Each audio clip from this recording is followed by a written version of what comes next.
publishing and stuff. Okay. All right, hey, it's your boy Hardcore Smitty, man. We're live. I figured I have to say a couple things and stuff.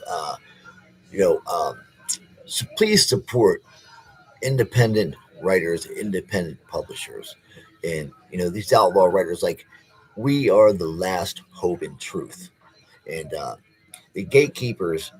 They want to keep it out. They're the ones who say who's get the bestseller. You know what I mean? It's who they promote, who they push. You know what I mean? They'll tell us they have it for us. You know what I mean? You have a bestseller, but you get a six-figure editor. You know what I mean? And it's all about money. It's all about censorship and what they want to put out and who gets a seat at the table. So I'm tired of waiting for my seat at the table because they never were going to let me have a seat. You know what I mean? So we are going to destroy these gatekeepers. And this is the great way to do it. We have these platforms now, social media, YouTube, TikTok, and we can just put our stuff out there and get it to the people's hands.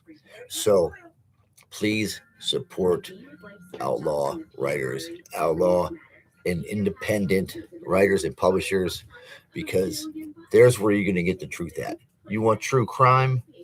Get it from the criminal who committed it.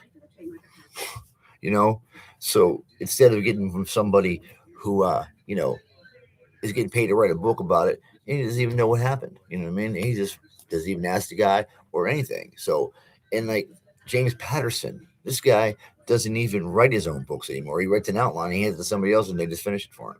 You know what I mean? That is like boring, predictable, template driven shit.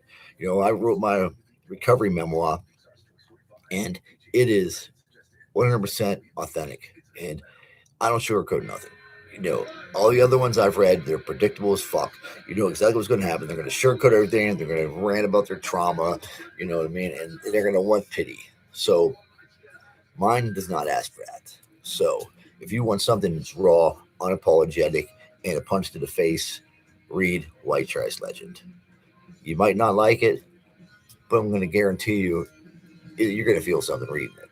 So, you know, when you're reading, look at me, it's going to make you take a look at yourself. That I believe 100%. So I want to thank my boy Rooster for helping me out here, and check out his video where he reads the forward that he wrote, and the one that Cuzzo wrote from Cuzzo's Conflicted Conscience, and also he reads mine, and reads the essay that I wrote, how it works, and it's not the NA how it works, spelled different, and for plagiarism reasons, and it's not the same at all. This is about I wrote it about, and prose writing about the reality of opiate addiction, opiate withdrawal, and the truths about it, and the myths about it, I guess, and more it's just the reality of it.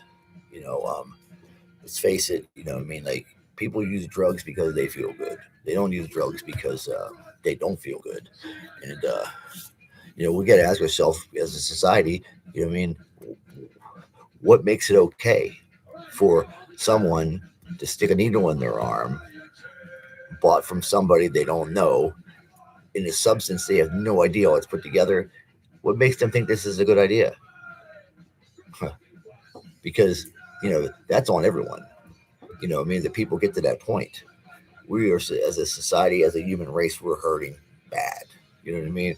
Our spirits are fucking decimated, and we're lost, and we need to look inward instead of outward. So be kind to everybody today, because you might be the only person that was kind to someone, and you may just save their life, and this a ripple effect happens. So listen, I love you guys. Nobody told you to love you today. I do. This is a Hardcore Smitty, and I am out.